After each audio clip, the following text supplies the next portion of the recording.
casharkan waxa uu ka mid yahay casharada kooraska Diploma of Digital Photography. Kooraskaas oo lagu baran doono xirfadda sawir qaadista qaybaheeda kala duwan. Hadday tahay qaabka sawirada loo qaado, kamaradaha settingskooda sida loo saxo, iyo welibana sawiraantii la qaaday sidii loo hagaajin lahaa.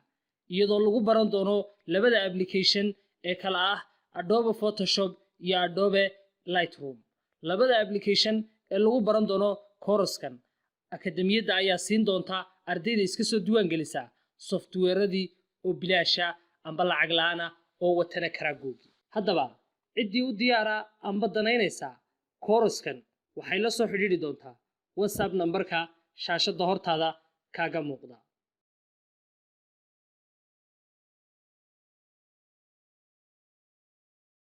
بسم الله الرحمن الرحيم. السلام عليكم ورحمة الله وبركاته. إذا الهانتين بكلنتي هبون إيش قصة نقد مركلة صاحبي العشر كنا ما توحى نكون برنتونا قاب كي أياد وسود تسنسا أبليكيشن كلايت روم أم بأبليكيشن كله يقانو لايت روم أديكو كاستعماله موبايلك. أنا مركا وكان ديسكتوب كي يلا أو كان هرتين نيم كم مقدار صدرتي مركا لكن إذا كاستدي وسود تسن لهيدين بروسيس كان دي شرحه بلاي ستور كب أي موبايل كاجا تيجي waxaad ku qoraysaa sheegaagan si uu kugu soo dejiyo Lightroom imika hadda Play Store-ka mobilkayga waxaan ku qoray Adobe Lightroom Photo Editor waa kaasi toos igu soo saaray intaas oo kale qor doontaadna waayahay guri inta markaynu ku qorno application-kii buu inoo soo saarayaa oo kan imika horteena inooga muuqda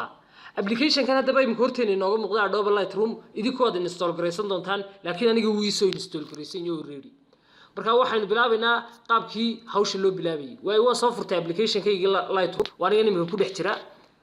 waan soo dhex galay waxaana inta badan lagu dhex isticmaalaa marka mobile version-ka la isticmaalayo wax loo yaqaan presets marka waxyaabaha yar yar buu ku soo dhigayaa sawiraantaada saas oo kale ugu habaysan karaysaa sawiraantaada saas oo dhanaysa talaabooyinka ay tibiskaasad maraysaa oo sawirka inta mobile ku qaado ayaad hadana ku dhex dhigaraynaysaa saas uu kugu sharaxaya marka wuxuu godka ugu dambeeyo wuxuu ku warnay sign in gare amba sign up gare marka aanu imka waan sign in gareyn lahaa account aan dhooba waan leeyahay laakiin si aan idinka idinku sharaxo sign up baan leeyahay imka mid cusub ii sameey baan dooranaya waayahay markaan doortay sign up khanadan buu keeni doonaa mar walba inta yar uu wareejinaya waxa ku xidhnaan doontaa internetkaaga capacity-giisa iyo wanaagiisa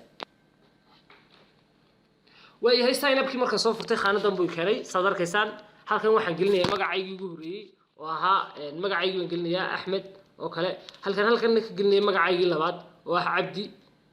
halkan email address-kaygii waan gelinayaa oo ah imiko kale Axmed aqoon kaafi oo kale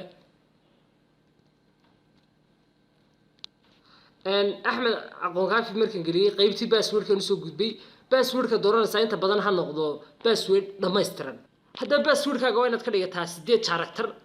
oo qaarkood ay xaruf iyo letters yihiin sidan uu kugu soo qorayo ugu yaraan 8 waa inay ku jirtaa far weyn oo aad ku bilowdo soo kale markaan h ka bilaabayo hargeyso kale dad password-kii ku dhigaysa soo kale waa inay h tisaasoo kale noqotaa markaan password-kayga nimka waan gelin doonaa waana dhaafi doonaa talaabadan password-ka waayahay password-kaygii waan geliyay waan u accepting gareysad arkayso goobta joogto Soomaaliya doortay xagan dhigii waan ka soo doortay 5tii bishii waqtiga dhaltay ayuu halkan la doonayaa April yeerkii marka yeerka sanadaha yar yar ee dambe ma qaadanaysid sanadka ugu dhawaad qaadan karaysaa waa 2000 4tii inta waa isticmaal kartaa insha Allah time halkan oo kale 95kii waan ka soo doortay xagaasan dooranayaa please do not contact me via email inta marka doortay sign up baan idhi hadda doonayso iska din karaysaa taa via email-ka in laga la soo xidhiidho waayahay talaabada waan soo dhameeyay waa kan imika ii geliyay account-kayga marka account cusub ayaan imika create gareystay sadarkiiseen haddaba markaad ku guda jirto application-kan Lightroom gudiisa si aad u soo gelisato sawiradaada iyo macluumaadka kala dheerigood u baahan tahay bartan ayaa taaban doontaa plus icon-ka ee kamarada ku xigta marka sawiraan imika u baahan ku dhex jira shaygeena soo gashado 4 sawir ayaa soo upload gareysanaya kadibna add baan dooranaya markaan aan idhaahdo si toos ah igu soo gelinayaa haddana imika all photos uploading process ku bilaabaya kadibna muddo qaadanaysa inuu ku soo geliyo shaygaagan kolba mid buu ku soo gelinayaa kolba mid ayuu soo upload gareynaya waayahay waa kan aad arkaysid imika sawir kale inuu ku soo biiray tan imika ku soo dooranaya hadaba markuu sawirkii halkan ku soo galo dhammaan sawiradaadii halkan galo ayaad soo furanaysaa markaan sawirkeeni waa kan horteena inooga muuqdo shaygeeni amba sawirkeeni marka sawirkeenan imika ayaynu edit gareyn karnaa wax ka bedeli karnaa wax ku kordhin karnaa horta intaan intaa ku horeynin talow markii hore waxaanu sameyn jirnay group oo kale sanimka u sameynaya collectionkii halkan hadaan soo furo waxaan oranayaa matalan oo kale aan soo doorto marka hore oo kana doorto oo angle kan yar soo furo waxaan oranayaa add to ku dar marka maxaa lagu darayaa plus dhe kadibna waxaan leeyahay new folder ku dar folder kan magac u bixi waxaan u bixiyay h keliyata okay baan si folderka h hadii imkaan doorto oo iraahdo plus album kan waxa dhigtaa f okay si albumkayga wax sawir isagana kuma dhex jiraan marka albumkayga imkaan oranayaa add oo ku soo kordhi labadii sawir baan soo dooranay labadii markii aynu dooranay ayuu si toos ah ugu soo diray backide haddana halkan back iska soo yiraahdo on of all photos ka noqdo halkan maxay ugu sameysmay folder loo yaqaan h haddaan si dhex galna album loo yaqaan f waxa ku sii dhex jira laba sawir kamid ah soo furanayaa kana waa mobilkii baan wali ku dhex jirnaa waayahay sawirkani markaan soo furno san loo sameynayo albumska iyo folders kood soo barnay horna waynu soo barnay application kan san loogu shaqeynayo laakiin anigoo dul maraya imika haddaan selective kan oo kale isagu imika inooma shaqeynayo wuxuu doonaya inaad lacag bixiso marka one back baan oranayaa labadaasba kuma shaqeynayaan helinka iyo selectiveku laakiin kuwan kale oo dhan baynu ka shaqeysiinaa waa cropkii waa profilekii laakiin waxaan kale oo dhan isaga kale automatic given tigina oo sawirkeena in automatic uu hagaajiyo marka saas oo kale ayaynu leenahay imika shaygeena automatic buu sawirkeena noogu qurxiyay waayahay ka kale haddii aan doonayna maal wal u hagaajisto lightkii baan soo furnayaa kadibna iftiinkiisa baan dalacayaa exposure-kiya oo in hore u soo baranay highlight-kiisa baan in yar baan dalacayaa marka saa u sii wada dalici maysid contrast-tigii in yar baad hadda doonto rasiin garaynaysaa highlight-ki waa kan haddana sii gudba qaybtan kale amba godkan kale ku xiga way isku sii xigaan marka halkan waxa inoogu jira temperature-kii iyo tintigii haddaan hoos wado variance-kii saturation-kii marka in yaro saturation-kii ayaan yaro kordhinayaa oo xagan saturation-ka in yar baan kordhinayaa oo xadarkaysan sawirkaygii soo casaaday sidoo kale waan sii wadayaa oo wixii kale oo dhan halkan bay kugu jiraan settingskii aynu soo baranay marka waxba ku celin maayo texture-kii clarity-gii wixii oo dhan waa kuwan marka kullayba warbixin guud ayaynu ka haysanay waxaan rabin in qaabka application-kan loo soo furnayo aynu wax yar ku darno oo sharpenkii waa kan saddexdii shay noise reduction-kii detail-kii radius-kii wax ku soo biiray male dhammaan waxyaabahan oo dhani waa intii aynu hore u naqaanay lenses profile correction-kii marka sawirkeena imika waa kan haddii aynu doonayno inaynu dibadda u saarno inaynu export karayno angle-kan yar haddii aynu taabanno oo aynu doorno imika kale shaygeenan save to device